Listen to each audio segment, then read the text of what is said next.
السلام علیکم friends, welcome to کتاب نگری یوٹیوب چینل کتابوں کی نگری میں خوش آمدید۔ میں ہوں آپ کی ہوسٹ اقرا یاسین اور آج میں آپ کے لیے لے کر آئی ہوں ہنا اسد کے قلم سے تحریر کردہ ناول دل مستر تیری مدہوشی کے ایپیسوڈ نمبر 16 کو لے کر۔ اس ایپیسوڈ کو سٹارٹ کرنے سے پہلے آپ جلدی سے کر لیجئے ہمارے چینل کو سبسکرائب، ویڈیو کو لائک اور کلک کر لیجئے بیل آئیکن کو۔ اب آتے ہیں ایپیسوڈ کی جانب۔ وقت جیسے کسی پرندے کی مانند پڑ لگا کر اڑتا چلا گیا۔ نینا کی طلاق کی عدت ختم ہو چکی تھی۔ آج اس کا میر کے ساتھ نکاح تھا اور اس نکاح میں صالح سیال، نفیسہ بیگم کے علاوہ میر جس سے اس کا نکاح ہو رہا تھا بس وہی موجود تھا۔ عین وقت پر فہد کی گاڑی کا ایک چھوٹا سا ایکسیڈنٹ ہو گیا تھا جس کی وجہ سے وہ اس نکاح میں شامل نہیں ہو سکا تھا۔ میں آپ سے ایک ضروری بات کرنا چاہتا ہوں۔ وہ سادہ سے سفید رنگ کی شلوار قمیض میں ملبوس اپنے اول جلول حلیے میں بالوں میں تیل لگائے، انہیں چھوٹی سی پونی میں مکید کی، اپنی بھوری آنکھوں میں بھر بھر کر سرما ڈالے، پاؤں میں پرانی سی کھیڑی پہنے ان کے سامنے موجود تھا۔ ہاں بولو بیٹا، کیا بات ہے؟ صالح سیال نے تحمل سے پوچھا۔ میں حلالہ کر کے گناہ کا مرتکب نہیں ہو سکتا، وہ اسپاٹ انداز میں بولا تو صالح سیال کے چہرے کا رنگ پھیکا پڑ گیا۔ یہ تم کیا کہہ رہے ہو؟ عین وقت پہ تم کیسے اپنی بات سے پھر سکتے ہو؟ وہ حیرت زدہ نظروں سے اسے دیکھتے ہوئے بولا۔ ایک منصوبے کے تحت کیا گیا حلالہ گناہ کے زمرے میں آتا ہے۔ میں یہ گناہ نہیں کروں گا، اس کے لیے آپ چاہیں مجھے کوئی بھی سزا دے، مجھے منظور ہے، وہ سر جھکائے ادب سے بولا۔ چھوٹا منہ بڑی بات ہے صاحب، لیکن اگر آپ چاہتے ہیں کہ یہ نکاح ہو جائے تو ایسا ہی ہوگا، مگر میں یہ نکاح توڑنے کے لیے نہیں، اسے تعمر نبھانے کے لیے کروں گا۔ میں نینا میڈم کو چھوڑوں گا نہیں، جو روکھی سوکھی کھاتا ہوں انہیں بھی کھلا دوں گا، اگر آپ کو منظور ہے تو بتا دیجیے۔ نفیسہ بیگم اور صالح سیال دونوں اس کی بات سن کر بھونچکا رہ گئے۔ ہم نینا کا حلالہ اس لیے کروا رہے ہیں تاکہ داؤد کو اس کے باپ کا پیار ملے، اس کا نام ملے۔ ماں باپ میں سے کسی ایک کی کمی بچے کی زندگی پر بہت برا اثر چھوڑتی ہے۔ یہ سب ہم داؤد کے مستقبل کے لیے کر رہے ہیں، ورنہ ہماری بیٹی ہم پر بھاری نہیں ہے۔ نفیسہ بیگم تلخ لہجے میں گویا ہوئی۔ میں نام دوں گا داؤد کو اپنا، اسے میں اس کے باپ سے زیادہ پیار دے سکتا ہوں۔ آپ شاید اس کے نانا نانی ہو کر جان نہیں سکے کہ اس کے والد فہد کا اس کے ساتھ کیا رویہ ہے، مگر میں ڈرائیور ہو کر ان کے گھر کے وہ حالات جان چکا ہوں جس سے آپ ناواقف ہیں۔ اس نے گویا ان کے سر پر دھماکہ کیا۔ وقت ملے تو اپنی بیٹی سے پوچھیے گا اس کے شوہر کا اس کے ساتھ رویہ اور اس کے بیٹے کے ساتھ بھی۔ جو انسان دوسری شادی کر کے اس کی بیوی کے کہنے پر آپ کی بیٹی کو طلاق دے سکتا ہے اور اس کے کہنے پر واپس اس سے شادی بھی کر سکتا ہے، آپ سب کو اپنی انگلیوں پر کٹ پتلیوں کی طرح نچا سکتا ہے، کچھ بعید نہیں کہ وہ کل آپ سب کو اس گھر سے نکال باہر کرے۔ آج اس ڈرائیور کے رنگ ڈھنگ ہی نرالے تھے، وہ جو ہمیشہ سر جھکائے جی صاحب کہتے نہ تھکتا تھا، آج ان کے سامنے پہلی بار بولا تو اپنی لے میں بلا تھکان بولتا ہی چلا گیا۔ نفیسہ بیگم اور صالح سیال تو اس کی باتوں پر بھونچکا رہ گئے تھے۔ اسے مولانا صاحب کے ساتھ وہیں ڈرائنگ روم میں چھوڑ کر جب وہ نینا کے پاس اس کے کمرے میں آئے تو دیکھا وہ ابھی تک ویسے ہی بیٹھی ہوئی تھی۔ تم تیار نہیں ہوئی ابھی تک نینا؟ بیٹا نیچے مولانا صاحب تمہارا انتظار کر رہے ہیں، نفیسہ بیگم نے اسے یوں ہی ساکت بیٹھے دیکھ کر کہا۔ نینا مجھے ایک بات سچ سچ بتانا، فہد کا رویہ کیسا تھا تمہارے ساتھ؟ اب کی بار صالح سیال آگے بڑھ کر سوالیہ لہجے میں اس سے پوچھنے لگے۔ بابا اگر آپ ساری زندگی نہ پوچھتے تو میں آپ کو کبھی نہ بتاتی، ہمیشہ خاموش رہی یہی سوچ کر کہ میری وجہ سے آپ پریشان نہ ہوں۔ بابا جس روز سے ہماری شادی ہوئی ہے فہد نے ایک دن بھی مجھے عزت نہیں دی، ہمیشہ جوتی کی نوک پر رکھا، بلا وجہ لان تان کرنا اس کا روز کا معمول تھا، مگر میں خاموش رہی، چپ چاپ سہتی رہی، صرف اس لیے کیونکہ وہ نہیں جانتے کہ داؤد ان کی اولاد نہیں۔ انجانے میں ہی صحیح انہوں نے داؤد کو اپنا نام دیا، میرے لیے یہی بہت بڑی بات تھی۔ فہد کو کیسے پتہ نہیں چلا؟ نفیسہ بیگم اسے شانوں سے پکڑ کر کھینچتے ہوئے صالح سیال سے دور لے کر آئیں اور آہستہ آواز میں اس سے پوچھنے لگی۔ ماما شادی کی پہلی رات ان کے دوستوں نے انہیں زبردستی ڈرنک کروا دی تھی۔ رات جب وہ روم میں آئے انہیں پوری طرح سے ہوش نہیں تھی۔ صبح جب وہ اٹھے تو مجھے ساتھ دیکھا، وہ ہمیشہ یہی سمجھتے رہے کہ ہم دونوں میں اس رات رشتہ بن گیا تھا، جبکہ ایسا کچھ بھی نہیں تھا، وہ بتاتے ہوئے بلک بلک کر رونے لگی۔ داؤد سے اس کا رویہ ٹھیک ہے نا؟ نہیں ماما، وہ پتھر دل انسان اپنے سوا کسی کو نہیں چاہتا، مگر میں صرف داؤد کے لیے یہ زہر کا پیالہ پینے کو تیار ہوئی ہوں۔ صالح ہم حلالہ نہیں کروائیں گے، یہ میرا آخری فیصلہ ہے، نفیسہ بیگم اٹل انداز میں بولی۔ نینا نے روتے ہوئے دھندلی نگاہوں سے چونک کر اپنی ماں کی طرف دیکھا۔ آپ میر سے میری بیٹی کا نکاح کر دیں، وہ سب جانتے ہوئے بھی ہماری بیٹی سے نکاح کرنا چاہتا ہے، ویسے بھی غریب اور خوددار انسان ہے، ہماری بیٹی کی قدر کرے گا۔ آؤ نینا میرے ساتھ، وہ اس کے سر پر سرخ آنچل اڑا کر اس کا ہاتھ پکڑ کر کمرے سے باہر نکل آئیں۔ صالح سیال ان کے پیچھے پیچھے چلنے لگے۔ بے شک نینا نفیسہ بیگم کے پہلے شوہر کی اولاد تھی، مگر انہوں نے اسے ہمیشہ اپنی بیٹیوں کی طرح پالا تھا، لیکن اس معاملے میں انہیں لگا کہ نفیسہ بیگم زیادہ حق رکھتی ہیں اپنی بیٹی کے بارے میں فیصلہ لینے میں، اور وہ کہیں نہ کہیں دل میں مطمئن بھی تھے ان کے فیصلے سے، تبھی خاموش رہے۔ نینا بس اتنا یاد رکھنا، تمہاری ماں تمہارے لیے کبھی برا فیصلہ نہیں لے گی۔ انہوں نے اس کے سر پر بوسہ دیا۔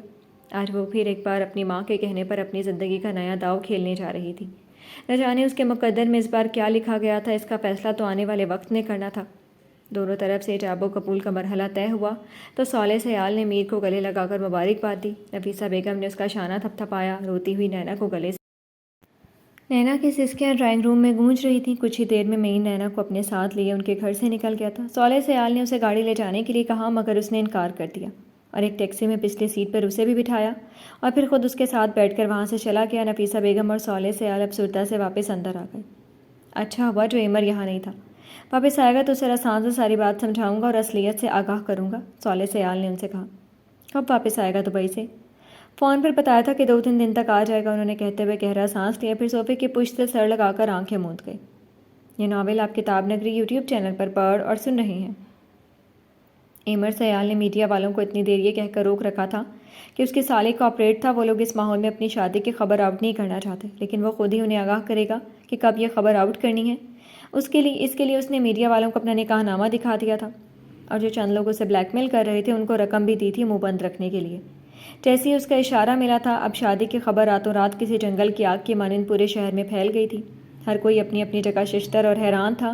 ہر کسی کو اس لڑکی پر رشک آ رہا تھا جو اس کی بیوی بن چکی تھی۔ جن لڑکیوں کے دل پر ایمر خانزادہ جیسا بیچلر راج کرتا تھا، ان کے دل میں اب اس مخصوص لڑکی کے لیے بغض اور کینہ بھرنے لگا تھا۔ ایمر سیال کے بزنس پارٹنرز، جن کی نظریں ایمر سیال پر اپنی جوان بیٹیوں کے لیے جمی ہوئی تھی، اس خبر کے ملتے ہی ہاتھ ملتے رہ گئے تھے۔ انہیں لوگوں میں کچھ لوگ ایسے بھی تھے جو اس جوڑے کی خوشیوں کے دل سے حامی تھے۔ News channels, news papers, magazines اور سوشل میڈیا سے ہوتی ہوئی یہ خبر حال نور کے گھر تک بھی پہنچ گئی تھی۔ ادھر نفیسہ بیگم بھی یہ خبر جب نیوز پیپر میں پڑھی تو حیران رہ گئی تھی۔ صالح سیال کو بھی ٹی وی چینل پر یہ خبر دیکھ کر کچھ کم شوق نہیں لگا تھا۔ وہ تو نینا کا معاملہ سلجھانے کے بعد کچھ بھی کر کے حال نور کو بطور بہو اس گھر میں لانا چاہتے تھے، مگر ایمر کی دوسری شادی کے بارے میں سن کر افسوس کرنے کے سوا اور کچھ نہ کر سکے۔ نفیسہ بیگم کو امید نہیں تھی کہ ایمر ایسا بھی کرنے والا تھا۔ اس کے لیے تو انہوں نے اپنی کسی بزنس پارٹنر کی بیٹی کو پسند کر رکھا تھا، جس کے لیے وہ کچھ ہی دنوں میں اس سے بات کرنے والی تھی۔ لیکن ان کے کوئی قدم اٹھانے سے پہلے ہی ہمیشہ کی طرح ایمر سیال اپنے لیے فیصلہ کر چکا تھا۔ ایمر امید کے مطابق وہ جو لان میں بیٹھ کر صبح کی چائے پیتے ہوئے نیوز پیپر پڑھ رہی تھی، سب چھوڑ کر غصے سے چنگھاڑتی ہوئی ہال میں داخل ہوئی تھی۔ تولیے سے بال خشک کرتے ہوئے اس نے دیوار کی گھڑی کی طرف دیکھا تھا جہاں وہ 8:30 کا ہندسہ دکھا رہی تھی۔ ایمر باہر آؤ، دیکھو یہ میڈیا والے کیا نیوز چلا رہے ہیں، بتاؤ مجھے یہ سچ ہے یا فیک؟ اوپر کمرے میں موجود ایمر سیال آرام سے شرٹ پہنتا اپنی ماں کے لہجے کے اتار چڑھاؤ کو بغور سن رہا تھا۔ چہرہ بالکل اسپاٹ، ہونٹ بھیجے ہوئے اور شفاف گہری آنکھیں برف کے مانند سرد تھیں۔ آپ کے لاڈلے بیٹے نے اتنا بڑا فیصلہ کر لیا اور اپنی ماں کو بتانا ضروری بھی نہیں سمجھا؟ صالح سیال نے چونک کر انہیں دیکھا۔ اوہ، تو تمہیں بھی پتہ چل گیا کیا؟ تو آپ کو پتہ تھا پہلے سے ہی، صرف میں ہی انجان تھی؟ دکھا دیا نا آج آپ نے سگے اور ستیلے میں فرق۔ نفیسہ بیگم ان کی بات سن کر غصے سے چلائیں۔ ان کا پارا مزید ہائی ہوا تھا۔ مجھے بھی میڈیا سے پتہ چلا، ابھی نیوز چینل پر۔ انہوں نے اس کا شبہ دور کرنا چاہا۔ مجھے لگتا ہے یہ فیک نیوز ہے، ایمر ایسا نہیں کر سکتا۔ اس کے دفاع میں بولے تو کمرے میں موجود ایمر سیال اپنی شرٹ کی کف لنکس لگاتا مسکرا دیا، جبکہ نفیسہ بیگم نے غصے سے سر جھٹکا تھا۔ آپ کو تو وہی سچ لگے گا جو اندر چھپ کر بیٹھا ہے۔ یہ میڈیا والے بنا کسی بات کے اتنی بڑی خبر نہیں چھاپتے، ضرور اس میں تھوڑی سی تو سچائی ہوگی۔ آپ غصہ کس لیے موم؟ آپ کو تو خوش ہونا چاہیے کہ آپ کے بیٹے نے فائنلی شادی کر لی۔ اس نے ناگواری سے اپنی ماں کو دیکھتے ہوئے استہزائیہ انداز سے کہا۔ یا آپ چاہتی تھی کہ بزنس ڈیلنگ کرتے کرتے میں بھی آپ کی بزنس ڈیل کا شکار کیوں نہیں بنا؟ آپ کی کسی امیر دوست کی بیٹی سے شادی کیوں نہیں کی؟ ایمر، تم مجھے غلط سمجھ رہے ہو۔ میری انٹینشنز یہ نہیں تھی بیٹا، ہمت کر کے وہ اپنے دفاع میں بولی، ایک بودا سا دفاع۔ آپ کی انٹینشنز کبھی بھی غلط نہیں ہوتی موم، میں ہی ہمیشہ غلط رہا، غلط ٹائم پر پیدا ہوا، غلط انسان کا بیٹا بنا، غلط خواہشیں پالیں، غلط فیصلے لیے، غلط کام کیے اور اب غلط لڑکی سے شادی کر رہا ہوں۔ ساری انٹینشنز میری ہی غلط ہیں۔ سر جھٹک کر وہ تلخی سے ہنسا تھا۔ تم نے کبھی بھی مجھے سمجھنے کی کوشش نہیں کی۔ تمہاری نظر میں ہمیشہ میں ہی غلط رہی، میں ہی مجرم رہی، صرف اس لیے کہ مجھ پر سوتیلی ماں ہونے کا لیبل لگا ہے۔ کیا سمجھتا میں؟ کیسے سمجھتا میں آپ کو؟ آپ ہی بتائیے موم۔ ایک 8 سالہ بچہ اپنی ماں کو کھو دے، اس کا باپ سوتیلی ماں لائے اور وہ اپنے بیٹے پر توجہ دینے کے بجائے اپنے بزنس کے لیے مہینوں گھر سے باہر رہے، جب کبھی قسمت سے گھر لوٹ بھی آئے تو آدھی آدھی رات تک پارٹیز اور کلبز۔ آپ کو پتہ بھی تھا کہ اس بچے کے ذہن پر اس تنہائی نے کیا اثر کر ڈالا ہے؟ سارا دن وہ کیسے گزارتا ہے، ساری رات وہ کیسے تنہا گھٹ گھٹ کر روتا ہے۔ آپ نے کبھی مجھے سمجھنے کی کوشش نہیں کی، نہ مجھ سے محبت کی، تو میں کیسے آپ کو سمجھ سکتا ہوں؟ میرے دل میں آپ کے لیے محبت کیسے ہو سکتی ہے؟ میرے دل میں آپ کے لیے کوئی جذبہ نہیں ہے مام۔ جب وہ وقت تنہا کاٹ سکتا ہوں تو اپنی زندگی کا فیصلہ بھی تنہا لینے کا حق رکھتا ہوں۔ آپ نے تو اپنی سگی بیٹی کو وہ پیار نہیں دیا تو مجھے کیا دیں گی؟ ہم دونوں بہن بھائی ایک دوسرے کا سہارا بنے، تب آپ کہاں تھی مام، جو آج اپنے رشتے کا احساس دلانے آ گئی ہیں؟ ایک بات اور دھیان سے سن لیں، میں اپنی سیکریٹری سے ہی شادی کر چکا ہوں۔ آج شام دوبارہ سے میڈیا کے سامنے کرنا چاہ رہا ہوں۔ چاہے آپ اس شادی میں شرکت کریں یا نہ کریں، مجھے اس سے کوئی فرق نہیں پڑتا۔ ایک نظر ان کے جھکے سر کو دیکھ کر وہ لمبے لمبے ڈگ پڑتا باہر کی طرف بڑھ گیا۔ صالح سیال نے ایک نظر پاس کھڑی نفیسہ بیگم کو دیکھا، جو شاید آج یقینی طور پر شرمندہ ہوئی تھی۔ انہیں بھی تکلیف ہوئی تھی انہیں یوں سر جھکائے کھڑا دیکھ کر، لیکن وہ غلط تھی، ہمیشہ کی طرح آج بھی غلط تھی۔ نفیسہ بیگم یوں ہی جھکے سر کے ساتھ مڑی اور بنا کوئی لفظ بولے شکستہ قدموں سے دروازے کی طرف بڑھ گئی تھی۔ پیچھے کھڑے صالح سیال نے انہیں یوں جاتا دیکھ کر تکلیف سے آنکھیں بند کر لی۔ بابا، نینا کا موبائل آف جا رہا ہے، کہاں ہے فون، کیوں نہیں اٹھا رہی؟ آپ کو پتہ ہے اس بارے میں کچھ؟ ایمر سیال نے کافی بار نینا کو کال ملائی مگر ان ریچیبل ہی سنائی دیا تو اس نے اپنے بابا سے کال کر کے پوچھا۔ ایک دفعہ تو وہ گھبرا گئے، پھر گہرا سانس لیتے ہوئے خود کو نارمل کیا۔ بیٹا، نینا اپنے شوہر فہد کے ساتھ آؤٹ آف کنٹری گئی ہے، وہ شاید تمہارے نکاح میں شامل نہ ہو سکے۔ انہوں نے بھی کچھ دیر پہلے نینا کو کال ملائی تھی مگر ملی نہیں۔ اب وہ میر سارنگ کا نمبر ملا رہے تھے۔ یہ ناول آپ کتاب نگری یوٹیوب چینل پر پڑھ اور سن رہے ہیں۔ یہ میں کیا سن رہی ہوں حالے؟ ادھر اس کی والدہ اس کے سر پر پہنچ کر غصیلی آواز میں بولی۔ امی جان، میں آپ کو بتانے والی تھی مگر یہ میڈیا والوں کو نہ جانے کیسے پہلے پتہ چل گیا۔ وہ شرمندگی کے باعث سر جھکائے بھی تھی مگر بولنا بھی ضروری تھا۔ پلیز امی، مجھ سے ناراض مت ہوئیے گا۔ حالے، مجھے تم سے یہ امید نہیں تھی کہ تم اس طرح کا قدم اٹھاؤ گی، وہ خفقے بھرے انداز میں بولی۔ تمہیں اچھی طرح پتہ تھا کہ تمہارا نکاح بچپن میں ہو چکا ہے، پھر تم کس طرح نکاح پہ نکاح کر کے اتنا بڑا گناہ کر سکتی ہو؟ اپنے اس فعل کا کیا جواب دو گے خدا کو؟ تمہیں ذرا ڈر نہیں لگا ایسا کرتے ہوئے؟ وہ بولنا شروع ہوئی تو غصے میں بولتی چلی گئی۔ امی پلیز میری پوری بات تو سن لیں۔ وہ ان کے پاس فرش پر گھٹنوں کے بل بیٹھ گئی اور ان کی طرف دیکھنے لگی۔ جس سے میرا نکاح بچپن میں ہوا ہے اسی سے میں نے دوبارہ نکاح کیا ہے۔ امی، کورٹ میرج کی ہے، ایک ہی انسان سے نکاح کرنا کوئی گناہ نہیں ہوتا۔ اس نے گویا ان کے سر پر دھماکہ کیا۔ یہ تم کیا کہہ رہی ہو؟ وہ ششتہ رہ گئی تھیں اس کی بات پر۔ صالح بھائی صاحب اور ایمر کہاں مل گئے تمہیں؟ انہوں نے حیرانگی سے استفسار کیا۔ امی، میں ان کی ہی کمپنی میں ملازمت کرتی ہوں اور ہم نے آپی کے آپریشن کے لیے ایمر نے پیسے دیے تھے اس شرط پر کہ آج ہمارا نکاح میڈیا کے سامنے ہوگا۔ حالے نکاح کی بات تو سمجھ میں آتی ہے مگر پیسے اس نے تمہاری مدد کے لیے دیے تھے یا کوئی شرط رکھی تھی؟ نہیں امی، ایسی بات نہیں، آپ پریشان نہیں ہو، میں نے بس ویسے آپ کو بتایا ہے، آپ کو پریشان نہیں کرنا چاہتی تھی۔ آپ کو تو خوش ہونا چاہیے، آپ کے سر سے ایک ذمہ داری تو ختم ہو جائے گی۔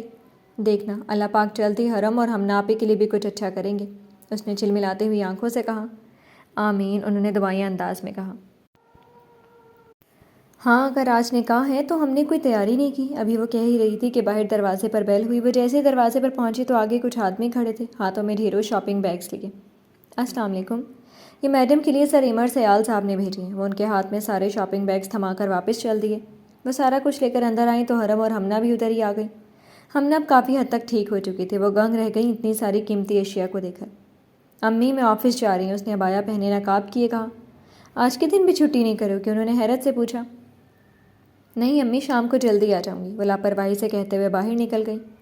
اف، کیسی لڑکی ہے جس کی شام کو شادی اور یہ آفس چل دی، ورنہ لڑکیاں تو بیوٹی پارلر سے باہر نہیں نکلتی۔ ہمنا نے اس کی حرکت پر بھنا کر کہا تو حرم بھی ہنسنے لگی۔ خلاف معمول وہ وقت سے کافی پہلے آفس آ چکی تھی۔ آفس کا عموماً ایریا خالی تھا، سبھی امپلائیز بھی ابھی آئے نہیں تھے۔ اسے شدت سے ایمر سیال کی آمد کا انتظار تھا جو نہ جانے کب آنے والا تھا۔ اپنے مخصوص ٹیبل پر بیٹھ کر اس نے پرس سے موبائل نکالا اور ایمر سیال کے نمبر پر دوبارہ کال کیا۔ اس سے پہلے نیوز دیکھنے کے بعد کمرے میں داخل ہو کر اسے فون ملایا تھا جو دوسری بیل پر کاٹ دیا گیا تھا۔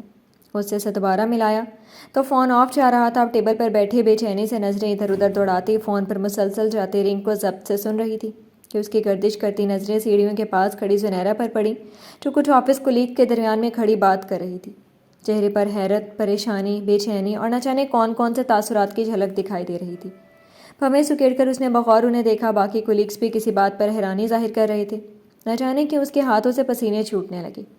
کان سے لگے موبائل کے دوسری طرف جاتے رنگ کب کی بند ہو چکی تھی۔ اس نے سستی سے موبائل والا ہاتھ نیچے گرا لیا۔ وقت تیزی سے گزر رہا تھا لیکن آج ایمر سیال آنے کا نام ہی نہیں لے رہا تھا۔ اس نے نہ جانے کتنی مرتبہ اس سے رابطہ کرنے کی کوشش کی، لیکن دوسری طرف موجود انسان جیسے آج اس کا ضبط آزما رہا تھا۔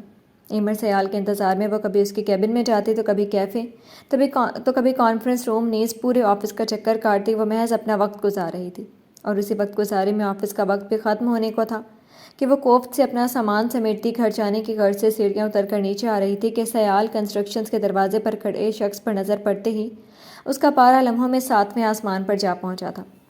اسی طرح غصے سے کھولتی وہ ایک ایک قدم اٹھاتی نیچے اترنے لگی۔ سارا دن کنسٹرکشن سائٹ پہ گزارنے کے بعد آفس ٹائم ختم ہونے سے 1 گھنٹہ پہلے ہی وہ آفس پہنچا تھا۔ ابھی اس نے بلڈنگ کے اندر قدم رکھا ہی تھا کہ سامنے سے آتی زنیرہ کے چہرے کو دیکھا، جو شدید میک اپ کی دبیز تہوں سے اٹا ہوا تھا۔ ایک ادا سے چلتی ہوئی وہ ٹھیک اسی کے سامنے آ کھڑی ہوئی تھی۔ گڈ مارننگ سر، لہجہ کھنکتا ہوا تھا۔ اب تو ایوننگ ہو چکی ہے، خیر کیسا رہا آج کا شیڈیول میرے بغیر؟ عام سے لہجے میں آفس کے کام کے بارے میں دریافت کیا۔ بہت اچھا رہا سر، آپ کی غیر موجودگی میں سارا کام میں نے پورے ذمہ داری سے کیا، کوئی بھی کام پینڈنگ نہیں رہا۔ مسٹر افندی کی کمپنی کے ساتھ میٹنگ بھی کامیاب رہی، اعظم نے کافی اچھا پریزنٹیشن دیا، اور حال نور آپ کی غیر موجودگی کا فائدہ اٹھاتے ہوئے سارا دن غائب رہی۔ وہ جو زنیرہ کی دی گئے فائل کو جانچتی نظروں سے دیکھنے میں مشغول تھا، حال نور کے نام پر چونک کر اس کی طرف دیکھا۔ آج کیوں وہ غائب رہی؟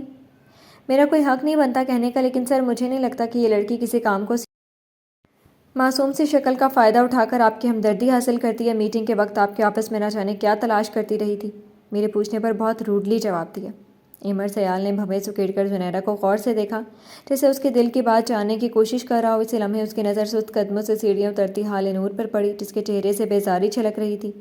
اس کی نظروں کا تاثر تھا کہ حال نور نے بھی نظر اٹھا کر اسے دیکھا۔ چند لمحوں کے لیے دونوں ساکت سے رہ گئے تھے، پھر اس نے حال نور کی رنگت کو بدلتے دیکھا۔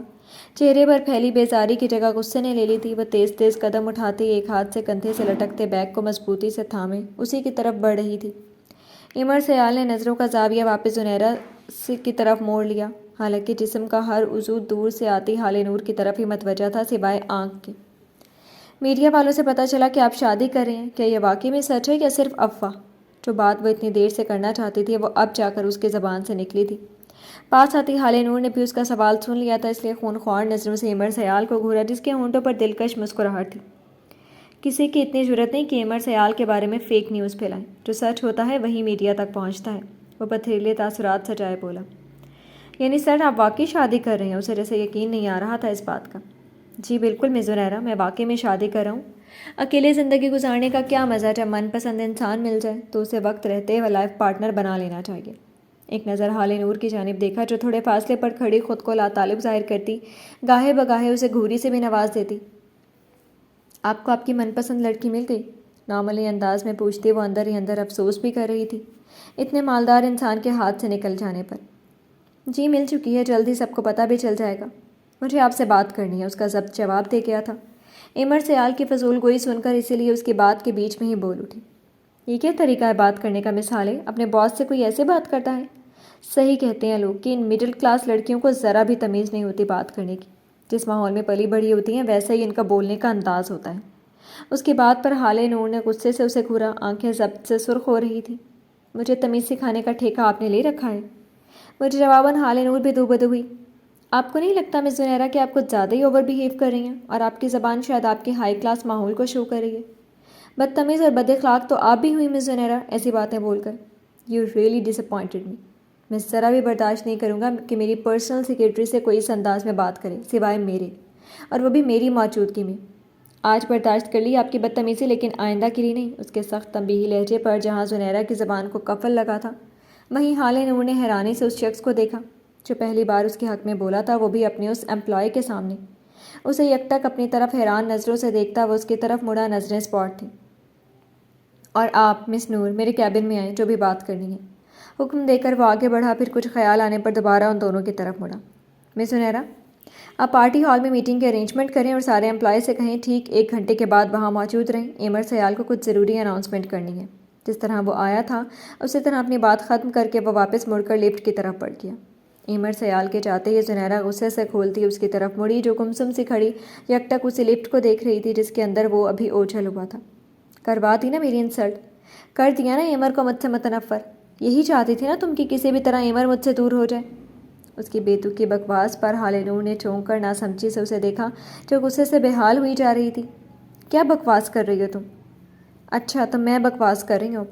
ہم دونوں کو باتیں کرتے دیکھ کر تم سے برداشت نہ ہوا، اسی لیے یہ ڈرامہ رچایا، اسے اپنی طرف متوجہ کیا تاکہ تم ایمر کو مجھ سے دور کر سکو۔ ایسا کر کے تمہیں کچھ بھی فائدہ نہیں ہونے والا، کیونکہ کسی اور سے شادی کر رہا ہے وہ۔ اگر وہ میرا نہ ہو سکا تو تمہارا بھی نہیں ہوگا، گاٹ اٹ؟ وہ اپنے دل کے بھڑاس اس پر نکال رہی تھی جبکہ سامنے کھڑی حال نور نے حیرانی سے اسے دیکھا، جس کی شکل غصے سے کافی عجیب سی ہو گئی تھی۔ اپنے باس کی شادی کی خبر کا صدمہ کچھ زیادہ ہی لے لیا تم نے، اس لیے میرا ایک نیک مشورہ ہے، وہ بھی مفت میں۔ چھٹی لو اور کچھ دن کے لیے اس شہر سے دور چلی جاؤ، کسی پرسکون جگہ پر۔ ذہن کو سکون ملے گا، ورنہ عنقریب یہ صدمے سے پھٹ بھی سکتا ہے، یا تم پاگل بھی ہو سکتی ہو، اتنا اوور ریئیکٹ جو کر رہی ہو۔ اور رہی بات ایمر کی، تو وہ کس کا مقدر ہے یہ تو وقت ہی بتائے گا، اس لیے زیادہ سوچو مت، تمہارا تو وہ بالکل نہیں ہے، اور دور دور تک ایسی کوئی امید بھی نہیں ہے۔ ایک جاندار مسکراہٹ اچھال کر اس کے غصے کو مزید ہوا دیتی وہ اسی لفٹ کی طرف چل دی جس میں کچھ دیر پہلے ایمر سیال گیا تھا۔ چلنے کا انداز فاتحانہ تھا، جیسے بہت بڑی جنگ جیت کر آئی ہو، ہمیشہ سنہرا اسے نیچے دکھانے کی کوئی کسر نہیں چھوڑتی تھی۔ آج موقع ملا تو حال نور نے بھی خوب من کی بھڑاس نکالی۔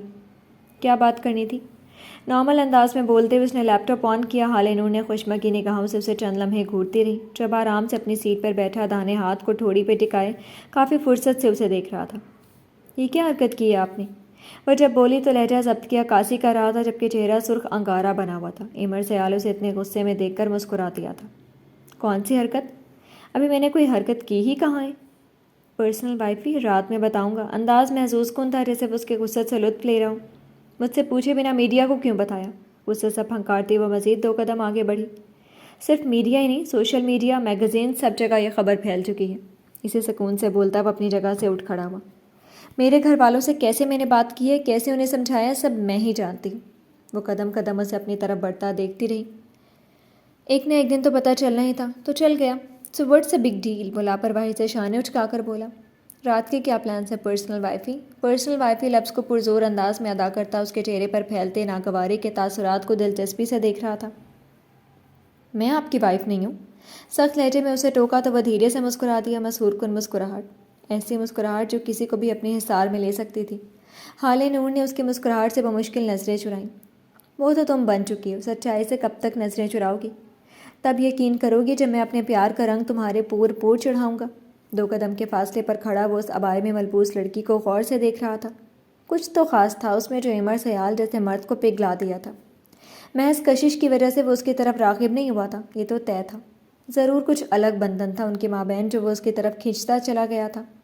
میرا دل کر رہا ہے میڈیا کے سامنے اس نکاح سے انکار کر دوں۔ ہمت کر کے دوبارہ اس کی طرف دیکھ کر طنزیہ انداز میں بولی۔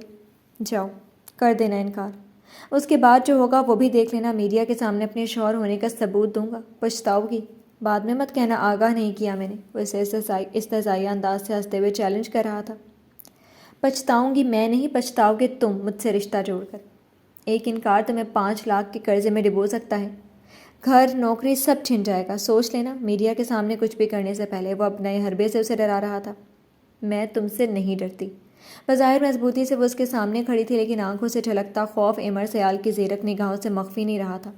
جو میں نے چاہا ہمیشہ حاصل کر لیا، اور اس بار بھی کر کے رہوں گا۔ وہ مزید اس کے قریب ہوا تھا، اتنا کہ اس کی گرم پرحدت سانسیں حال نور کے چہرے کو جھلسانے لگی تھی۔ ایسا کیوں کر رہے ہو تم؟ اس نے کٹیلی نظروں سے اپنے مقابل کھڑے ایمر سیال کی شفاف گہری آنکھوں میں دیکھا، جو کسی طلسم کے زیر اثر اسے اپنی طرف کھینچ رہی تھی۔ تمہیں حاصل کرنے کے لیے؟ لہجہ مزید گہرا ہوا، آواز مدھم اثر میں ڈوبی ہوئی۔ کیوں حاصل کرنا چاہتے ہو ایک عام سی لڑکی کو؟ وہ اپنے من میں مچلتے ہوئے سوال کو بالآخر زبان پر لے آئی۔ اس سوال کا جواب آج رات کو مل جائے گا۔ اسے سوالوں میں گھرا چھوڑ کر ایک آخری گہری نظر اس پر ڈال کر وہ لمبے لمبے ڈگ بھرتا کیبن سے باہر نکل گیا، جبکہ پیچھے کھڑی حال نور اب کسی سحر کے زیر اثر اپنے سامنے خالی جگہ کو دیکھ رہی تھی جہاں کچھ دیر پہلے ایمر سیال موجود تھا۔ جی تو فرینڈز، کیسی لگی آپ کو آج کی ایپیسوڈ؟ کمنٹ سیکشن میں ضرور بتائیے گا۔ پھر حاضر ہوں گے ناول کی نیکسٹ ایپیسوڈ کے ساتھ، تب تک کے لیے اجازت دیجیے۔ شکریہ، اللہ حافظ۔